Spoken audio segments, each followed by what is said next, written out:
Angel Reese calls herself the Michael Jordan of the WNBA. So why did Shaquille O'Neal, one of her biggest supporters, come out and say she is nowhere near a legend compared to Caitlin Clark?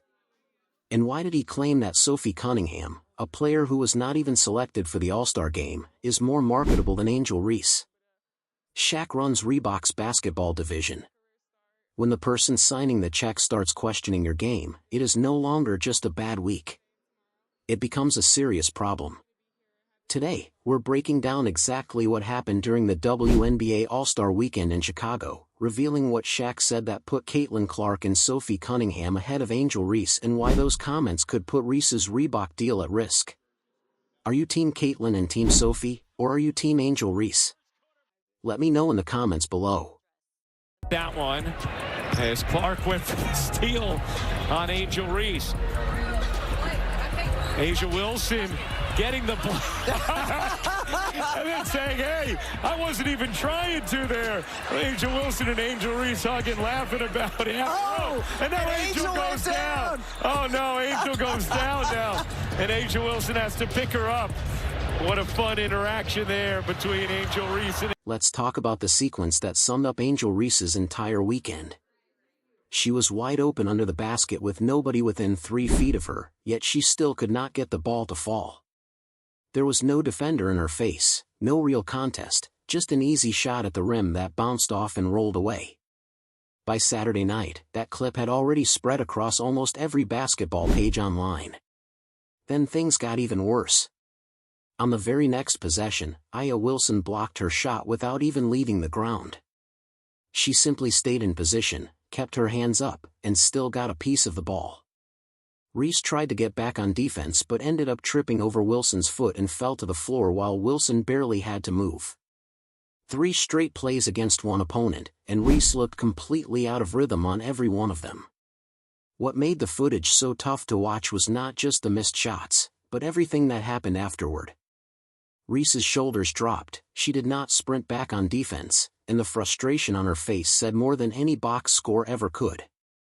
That kind of body language gets clipped and replayed far more than a missed shot because fans quickly notice when a player mentally checks out during a game. And this did not happen in garbage time. It came right in the middle of a scoreless 9-minute stretch where Reese simply could not buy a basket no matter what she tried. 9 minutes on the court without a single point is the kind of stat line that can turn a highlight reel into a punchline. The strange part is that All-Star games are usually known for easy scoring. Defense is often relaxed, players put up big numbers, and even role players can score 20 points because nobody is guarding anyone seriously. Reese could not even take advantage of that. In a game built for easy buckets and big offensive numbers, she still finished with almost nothing to show for it. Cameras also caught the bench during that stretch, and the reactions were hard to ignore. Some players laughed, others stayed silent, and that mix of chuckles and awkward silence said everything about how the moment was being viewed. Nobody had to say a single word because it already felt like she was being roasted in real time.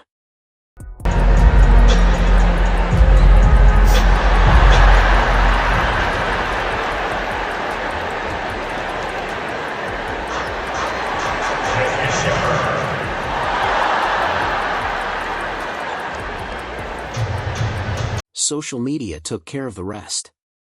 Within hours, the clips had turned into memes, and jokes about Angel Reese calling herself the Michael Jordan of the WNBA were everywhere. People were not just making fun of a missed layup. They were pointing out the gap between the nickname she gave herself and what happened on the court that night.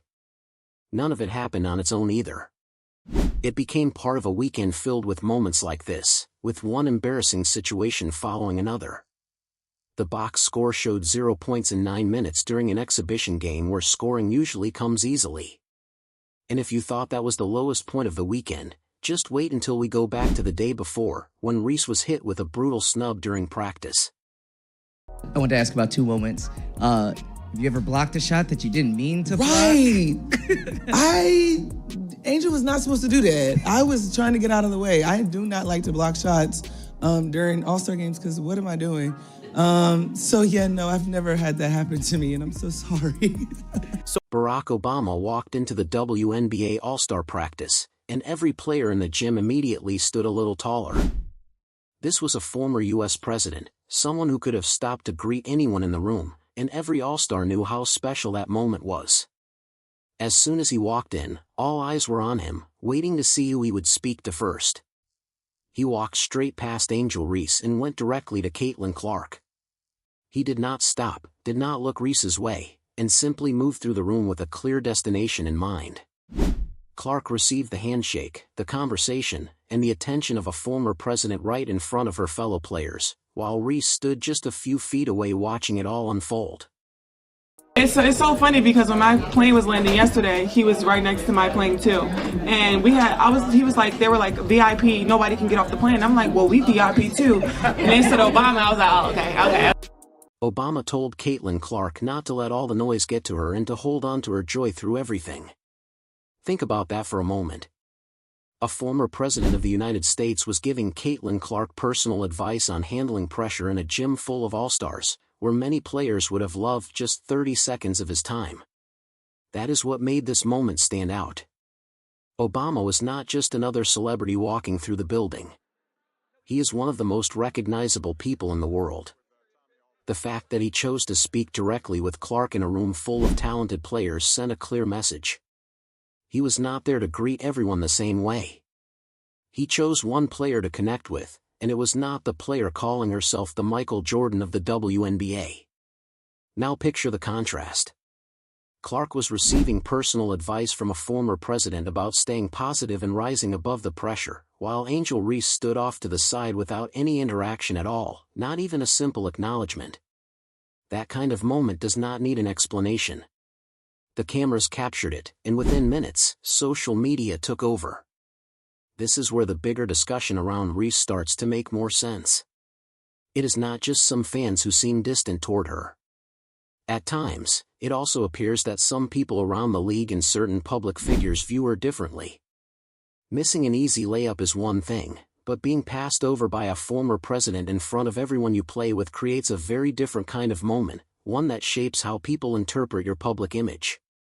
Oh, hey, Caitlin, how are you? Really nice to meet you. You're great.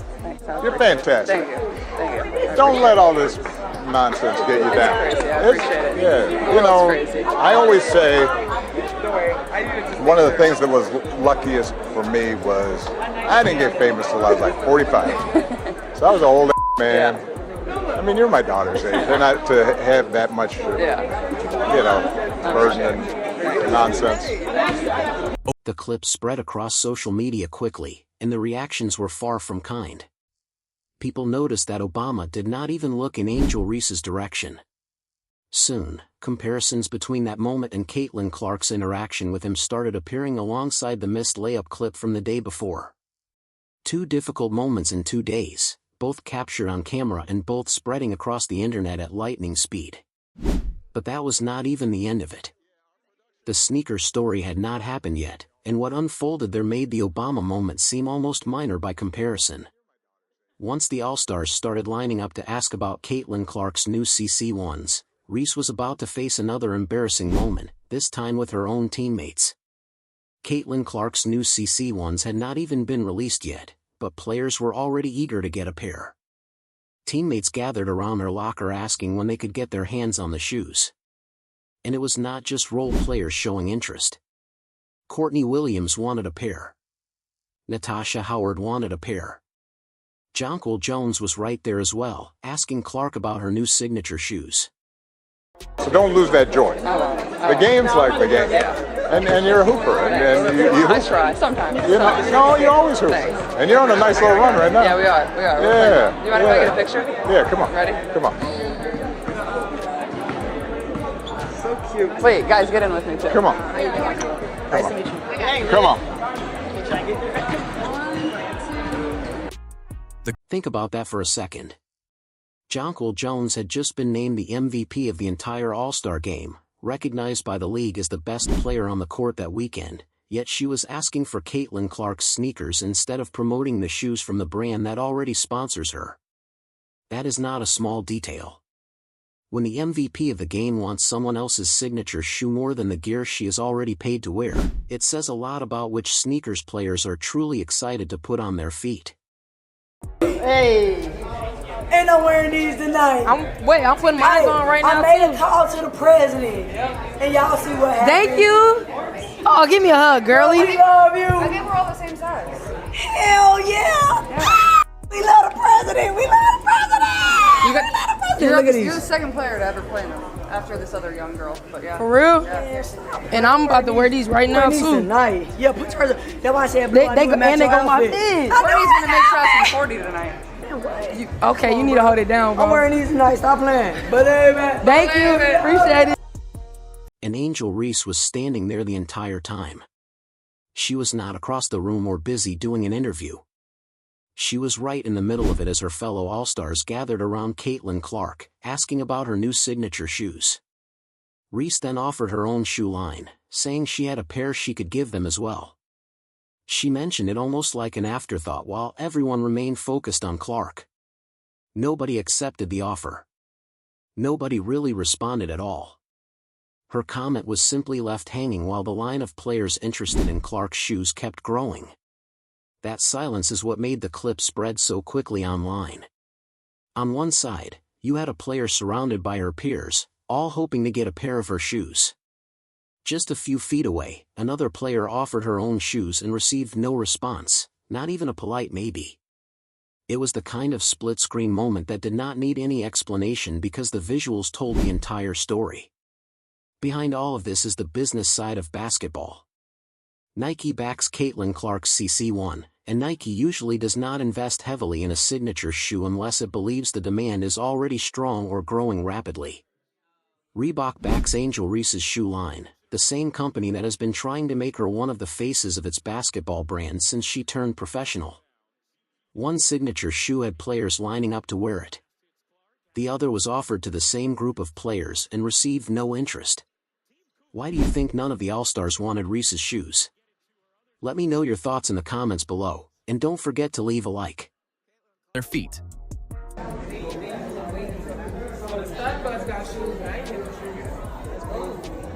That's crazy. They were the same size as me. Oh, okay. That moment showed exactly where the league's influence stands right now. It was simple. It was not about bigger marketing budgets or who makes the most noise on social media. It was about which shoes players actually wanted to wear when the cameras were not focused on them. And in that locker room, at that exact moment, the answer was clear.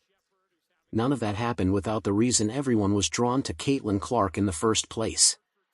She did not just arrive with a signature shoe and a big name. She stepped onto the court and played a level of basketball that weekend that no one else could match. Clark scored 11 points in the first 3 minutes of the game, putting up 11 points before most fans had even settled into their seats. And she was far from finished. By the final buzzer, she had knocked down 5 logo three-pointers, finished with 17 points and 5 assists, and made it look like she was playing a completely different game from everyone else on the court. What y'all think, chat?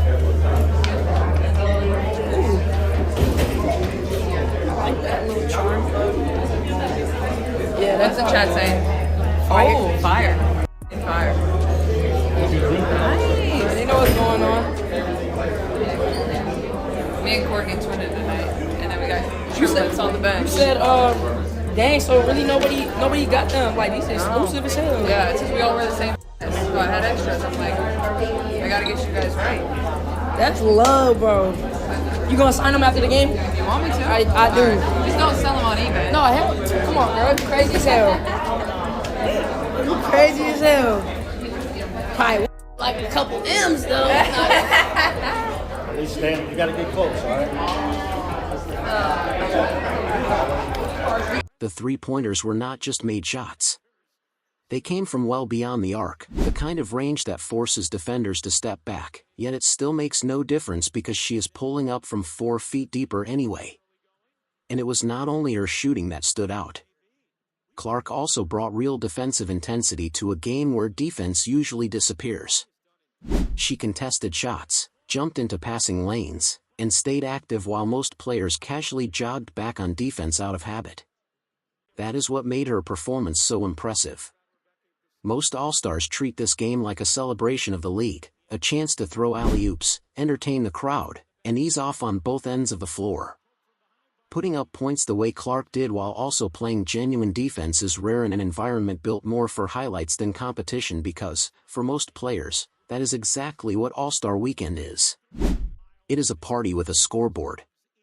Players take selfies at half court, launch three-pointers without putting much effort into defense, and call it a night. Clark showed up and played as if the score truly mattered, as if she still had something to prove, even when nothing was on the line. Clark has talked about being excited to play with Olivia Miles as Clark puts in the first points of tonight's All-Star game. And here is Clark. Clark pulling and hitting on a deep. Players going up against each other. Howard having an incredible year for the Lynx. Clark again on a bomb. Here's Clark. Will she try again? You bet! Caitlin Clark with 3 logo bombs within the first 3 minutes. Off the court, Caitlin Clark's schedule was just as busy. She attended charity events, took part in fan meet and greets, and worked through sponsor appearances for State Farm, Wilson, and Nike, all during the same few days when many players were spending their time at parties. She also personally handed out CC1 shoes to teammates and fans. It was not some carefully staged giveaway for the cameras. She was actually carrying the boxes herself, putting the shoes directly into people's hands, and sharing those moments face-to-face with real fans. With the steal. 1-point team spoon lead. Clark connects on the 3. 4-3 of the half. Asia Wilson getting the and then saying, hey, I wasn't even trying to there. Angel Wilson and Angel Reese hugging. How excited they were to play together here in the All-Star game as Wilson flicks it in off the feet. Backing away, firing a deep 3 and hitting. Now compare that with Angel Reese's weekend. It featured VIP tables and a pink-themed setup designed for photos and social media, something that looked great on Instagram but did not put her in front of fans the way Caitlin Clark's schedule did. One player spent the weekend building real relationships, while the other focused on building an image. By Sunday night, the difference between the two brands was no longer something people were debating. It was clear to anyone who had been watching. Clark's weekend was reflected in her performance, the demand for her signature shoes, and a schedule filled with meaningful interactions instead of photo opportunities. And when Shaquille O'Neal spoke about everything afterward, he did not hold back. He said out loud what many people believed they had already seen with their own eyes.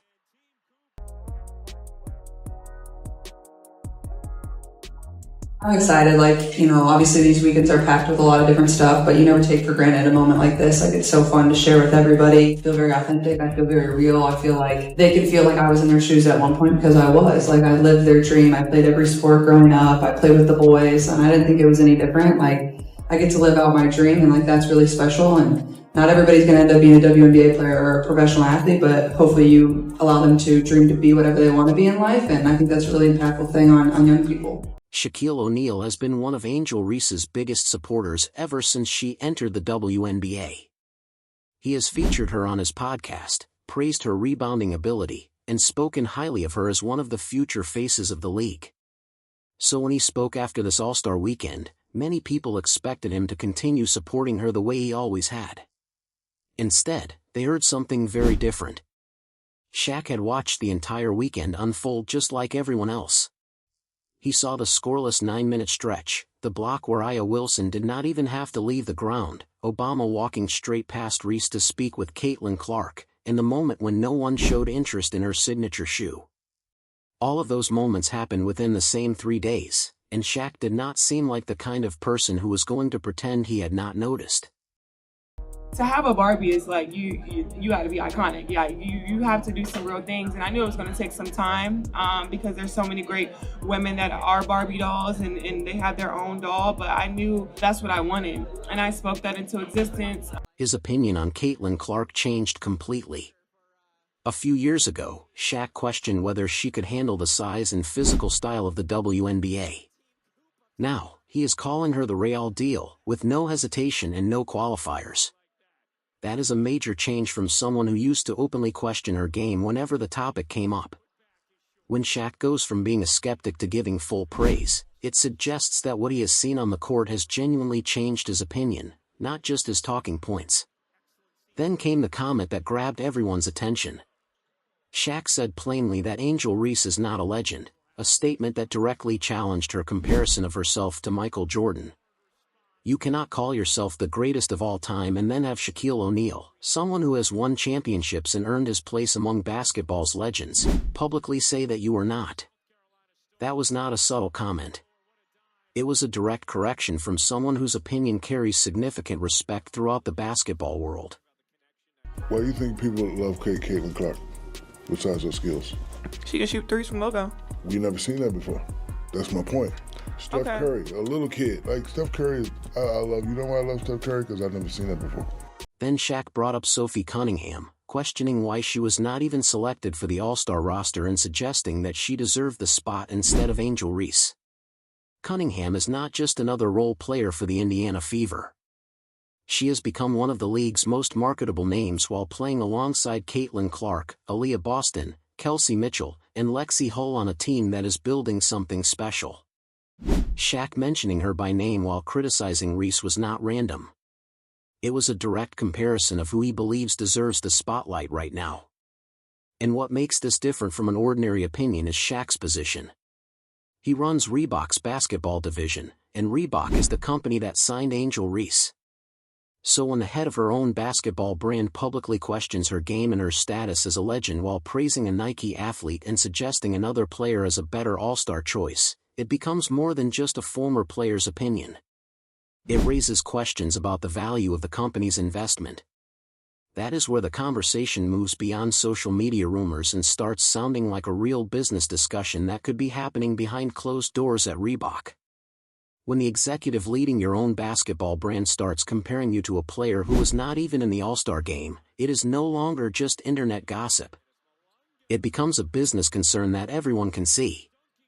Reebok did not sign Angel Reese expecting one of its top executives to publicly praise a Nike athlete instead.